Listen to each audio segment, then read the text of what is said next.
Hello বন্ধুরা, শুভ সকাল। প্রতিদিনের মতো আমি আজকে চলে এসেছিলাম রান্নাঘরে। আপনাদের ভিডিওগুলো আমি দেখাচ্ছি, কেমন লাগে বলবেন।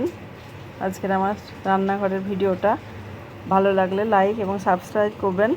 দেখুন একটা একটা করে আমার সব কাজগুলো কীরকম সেরে নিয়েছি। প্রথমে জুস খেয়ে নিয়েছিলাম আমি চাল কুমড়োর, তারপরে আমি পটল ফ্রাই করেছিলাম একটা, ওটার মধ্যে ম্যারিনেট করেছিলাম নুন, লঙ্কা, চিলি ফ্লেক্স, বেসন দিয়ে।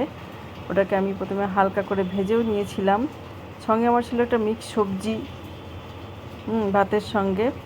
তো আমি এটাকে খাওয়ার আগে ফ্রেঞ্চ পটলটা আমি দুবার করে ভেজে দিয়েছিলাম গরম গরম।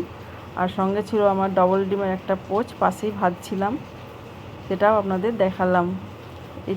এইগুলোকেই আমি আজকে ভাতের থালায় সব পরিবেশন করেছিলাম। ভালো থাকবেন সবাই।